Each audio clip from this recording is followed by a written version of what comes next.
탈모약을 먹으면 애 가지기 힘들어진다 이렇게 말하는 사람도 있고요. 정자가 줄어든다, 기형아가 생긴다 등등 이런 말을 듣고 탈모약을 안 먹는 분, 또는 탈모약을 먹다가 이제 임신 준비할 때 끊는다는 분도 있고요. 생각만큼 또 임신이 잘 안 돼서 탈모가 엄청 심해져서 오시는 분들도 있어요. 저도 23살 그때부터 피나스트리드를 먹기 시작해서 만 16년째 먹고 있는데, 임신 준비를 할 때 정자 검사도 한번 해봤죠. 괜찮나 싶어서. 논문들이나 데이터를 보면은 괜찮은데 걱정할 거 없겠는데 싶지만 또 확인을 해보고 싶잖아요. 그래서 저는 정자 검사를 해봤는데 정자가 너무 건강하다고 원장님이 일단 많이 놀라긴 하셨습니다. 그래서 오늘 영상에서는요, 탈모약 복용 기간에 따라 생식 능력 관련한 데이터가 어떻게 변하게 되는지, 또 문제가 생겼을 때 끊으면 돌아오는지, 그리고 이세를 계획할 때 약을 먹으면 또 파트너한테는 어떤 일이 생기는지, 우리 애기한테는 또 어떤 일이 생길 수 있는지 등등 신뢰도가 가장 높은 데이터들로 하나씩 제가 좀 짚어드릴게요. 저의 경험담도 같이 포함해서.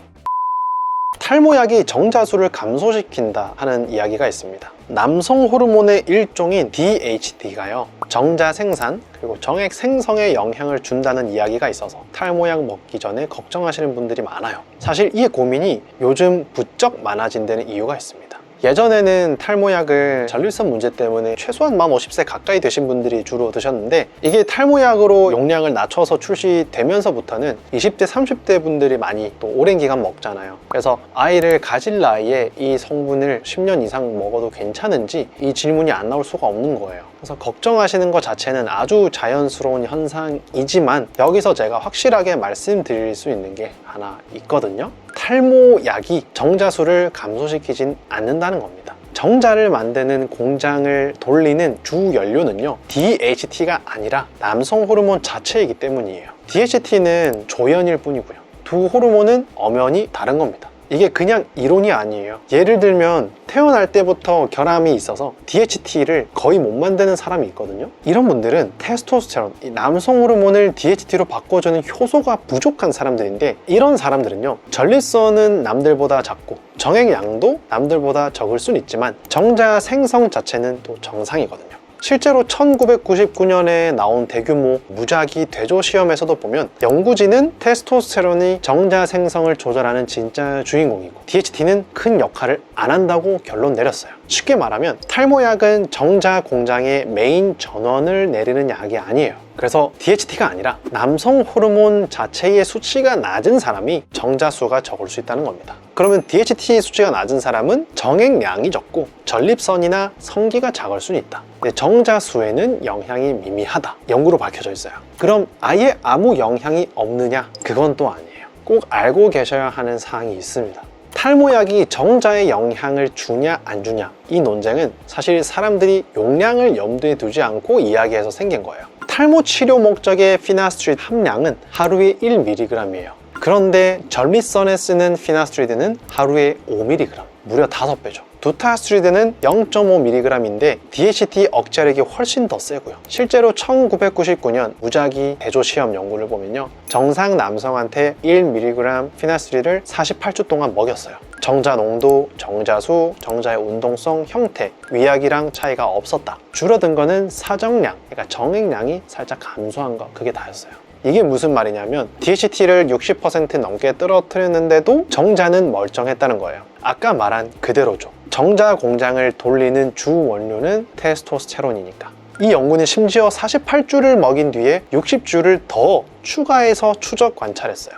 살짝 줄었던 사정량 같은 것도 약을 끊으니까 원래대로 돌아왔고요. 그러니까 탈모 치료 목적으로 먹는 용량은 대부분 정자 문제를 거의 촉발하지 않고요, 만들더라도 되돌릴 수 있다는 거예요. 그런데 1mg이 아니라 5mg으로 용량을 올리면 얘기가 달라집니다. 2007년에 발표된 무작위 대조 시험에서는요, 전립선 치료 목적의 용량, 그러니까 피나스트리드를 하루에 5mg 먹었고요, 또 두타 0.5mg을 1년 먹였어요.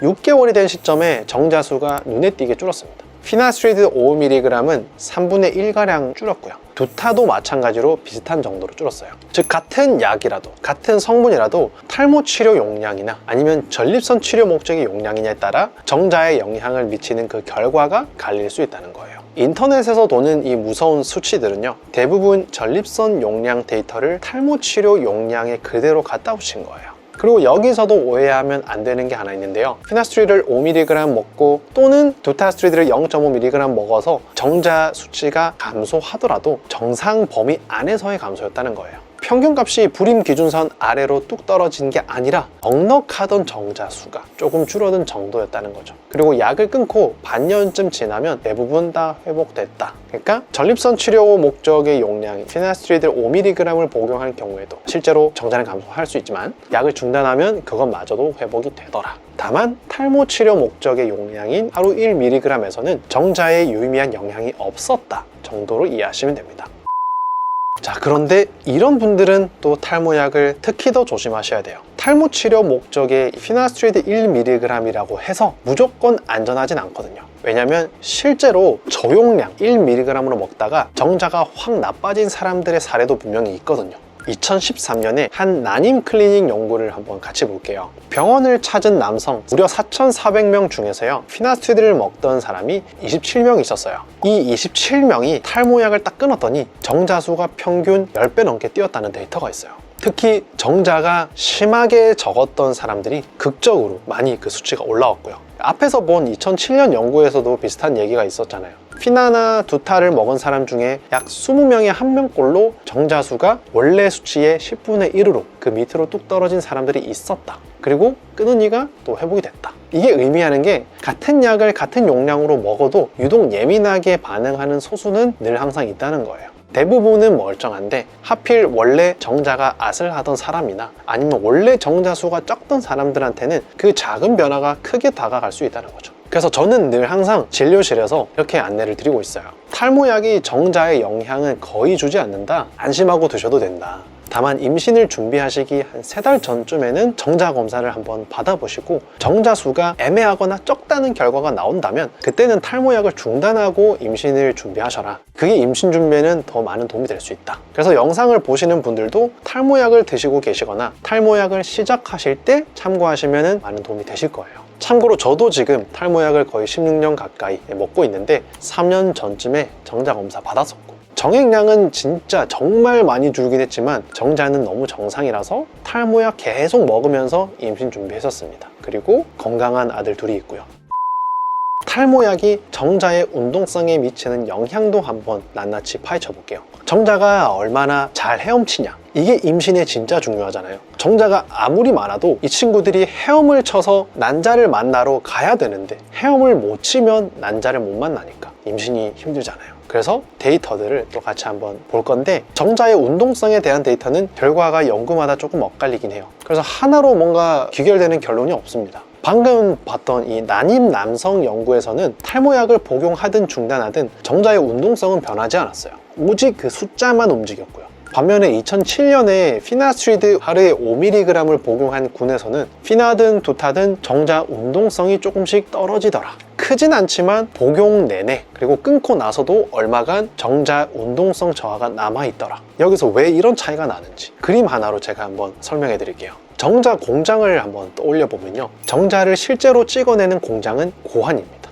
이거는 주 원료가 테스토스테론이니까 탈모약의 영향이 미미해요. 그래서 탈모약 먹는 탈모인들의 정자수는 대체로 잘 유지됩니다. 그런데 갓 만들어진 정자는 바로 출고되는 게 아니에요. 무고환이라는 긴 물류 라인을 통과하면서 헤엄치는 능력을 완성해요. 정액이라는 포장재는 전립선에서 채워주고요. DHT가 관여하는 곳이 바로 이 물류센터, 물류 라인하고 포장 라인이에요. 그러니까 탈모약은 정자를 만드는 공장을 멈추는 게 아니라 배송하고 마무리하는 라인을 조금 굼뜨게 만드는 쪽에 가깝다. 그래서 정자 수는 그대로인데 운동성이랑 정액량이 먼저 영향을 받는 거예요. 이렇게 보면 운동성이 왜 연구마다 다르게 나오는지도 이해가 되죠. 그 물류 라인이 얼마나 억제되느냐, 이게 탈모약 복용 용량이랑 사람마다 다르니까요. 그리고 운동성 말고 하나 더, 정자 DNA 얘기도 잠깐 해야 되는데, 정자 수도 정상이고 운동성도 그럭저럭 괜찮은데 이상하게 임신이 잘 안 되거나 초기 유산이 반복되는 경우가 있어요. 이럴 때 정자 안쪽, 정자의 DNA가 얼마나 끊겨 있는지를 한번 봐야 되거든요. 하루에 1mg 피나스를 먹던 사람이 이 약을 끊었더니 이 손상 지표가 감소하는 사례들이 보고돼 있어요. 아까 그 2025년 두타 연구에서도 약을 오래 먹은 그룹일수록 이 지표가 높은 경향이 있었고요. 다만 이건 아직 사례하고 경향성 수준이라 무슨 법칙처럼 딱 확실한 중론으로 받아들이실 필요는 없어요. 수는 멀쩡한데 임신이 유도가 안 된다면 한 번쯤 떠올려 볼 만한 가능성, 딱 이 정도로 보시면 됩니다. 자, 그러면 또 제일 궁금한 거, 진짜 끊으면 진짜 돌아오냐? 대부분은 정말 돌아와요. 방금 본 연구들 다 약을 끊으니까 정자수, 정액량이 원래 쪽으로 다 회복됐어요. 난임 남성들도 끊고 몇 달 안에 정자 수치가 확 올라왔고요. 그런데 딱 하나, 최근에 신경 쓰이는 신호가 하나 나왔어요. 그게 2025년 한국 연구에서 나온 데이터인데, 두타스트리드를 오래 먹은 남성들을 복용 기간별로 나눠서 봤더니 오래 먹은 그룹일수록 운동성이랑 정액량이 떨어졌고 6개월을 끊어도 잘 안 돌아오더라는 거예요. 연구진이 제시한 복용 기간에 대한 경계선이 운동성은 1년 8개월, 정액량은 1년 반쯤 먹으면 영향이 있더라는 것이었습니다. 숫자만 보면 꽤 무섭죠. 그런데 아까 제가 말씀드렸잖아요. 결과가 무섭냐, 그리고 이 데이터를 얼마나 믿어도 되냐. 이 연구는 뜯어보면 신뢰가 안 가는 부분이 있습니다. 제일 큰 거는 데이터를 낼 때 약을 먹기 전에 정자 상태를 몰라요. 이미 오래 먹어본 사람들을 나중에 데려와서 기간별로 나눈 거거든요. 근데 원래부터 정자가 좀 달랐을 수도 있잖아요. 실제로 오래 먹은 그룹은 시작점, 운동성 자체가 낮았고요. 그래서 저라면 이 논문의 데이터는 아예 없는 셈 칠 거예요. 그래서 이 논문을 보고 겁을 먹은 사람이라면 이 논문에서 어떤 메시지를 받을 필요가 없다. 설계가 너무너무 아쉬운 연구이기 때문에 테이크홈 메시지가 전혀 없는 연구다, 그렇게 이해하시면 좋을 것 같아요. 다만 방향은 새겨들만 하다. 두타스트리드가 피나스트리드보다 DHT 호르몬 억제력이 더 세고 몸에서 훨씬 더 오래 남는 약이기 때문에 거의 6배나 더 오래 남기 때문에 탈모가 있지만 약을 먹어야 되지만 임신을 준비하는 사람이라면 두타스트리드보다는 좀 더 피벗을 하기가 쉬운 피나스트리드를 먹으면서 준비를 하는 게 훨씬 더 임신의 가능성도 높이고 탈모는 또 나름대로 관리를 하고 좋을 수 있다는 거죠. 그런데 이 한국 연구 이외에 실제로 탈모 치료 목적의 피나스트리드 하루 1mg 먹는 거, 그리고 두타스트리드를 하루 0.5mg 먹는 거 비교를 해봤을 때 두타를 먹은 군에서 확실하게 약을 끊고 나서도 총 정자수가 좀 낮게 남아 있었다. 아까 전에 봤던 이 2007년 연구에서도 이런 데이터를 확인할 수 있거든요. 그래서 임신을 준비하는 중에 내가 그래도 탈모약을 먹겠다 하는 분들이라면 저는 피나스트리드를 더 확실하게 추천드리는 편입니다. 자, 마지막 주제예요. 이거는 아이 계획하는 분들이 진짜 많이 물어보시고요. 남자도 걱정하지만 남편이 탈모약을 먹는 것에 대해서 아내분들이 훨씬 더 걱정하는 거예요. 만약에 남편이 탈모약을 먹으면 그게 정액을 타고 태아한테 가는 거 아니냐, 아니면 아내한테 넘어가서 체류하고 있다가 임신이 됐을 때 그게 태아한테 간접적으로 또 가지 않을까. 결론만 먼저 말씀드리면요, 정액을 통해서 여성의 몸으로 넘어가는 약물의 양은 정말 극미량이에요. 피나스트리드를 하루에 1mg 먹는 사람의 정액을 재보니 평균 수치 자체도 적었고요. 정액 안에 있는 이 수치가 여성에 노출되는 양을 계산하면 거의 무시할 수 있는 수치보다도 700배 이상 낮았다고 알려져 있습니다. 실제 사례도 있습니다. 2015년 한국 자료인데 아빠가 피나스트리드를 먹은 임신 19건 중에 13건이 정상 만삭 출산이었어요. 다만 이건 사례 모험이라서 피나가 안전하다는 걸 증명하는 건 아니고요. 큰 이상 신호는 없었다 정도로 보시면 됩니다. 저도 탈모약 먹으면서 임신했고 남자 아이 둘 다 건강하게 이상 없이 잘 자라고 있고 기형도 없습니다. 피나스트리드는 안심하셔도 된다, 최소한. 그럼 두타는 데이터가 어떨까요? 두타는 정액으로 넘어가는 비율이 피나보다는 높습니다. 혈중 두타스트리드 농도의 약 10%가 정액으로 간다고 알려져 있고요. 그래도 여성이 실제 노출되는 양은 동물 연구에서 생긴 농도보다도 100배쯤은 낮아서 문제가 생길 가능성은 낮아요. 그래서 정액 속에서 단백질에 꽉 붙어 있어서 실제 흡수되는 양은 더 적기 때문에 너무 걱정 안 하셔도 되지만 공식적으로는 두타가 조금 더 위험하긴 하니 조금 더 조심할 필요가 있다고 말씀드리긴 합니다. 파트너가 임신 중이거나 임신 가능성이 있다면 당연히 피임을 하시는 게 좋고요. 탈모약을 꼭 먹어야 되는 상황이라면 임신을 준비하는 동안만이라도 피나스트리드 계통의 약을 먹는 게 훨씬 더 마음 편하고 안전하다. 그래서 임신을 준비할 때 걱정된다고 혼자 판단해서 약을 그냥 확 끊고 이렇게 하기보다는 이세 계획이 잡히면 그 타이밍을 미리 맞춰보고 정자 검사도 받아보고 그 다음에 상태에 따라서 약을 끊어야 될지 말아야 될지 전문가와 상담을 하시는 게 가장 안전하고 또 미래의 내 머리털을 위해서도 가장 안전한 방법이다, 확실하게 말씀드립니다.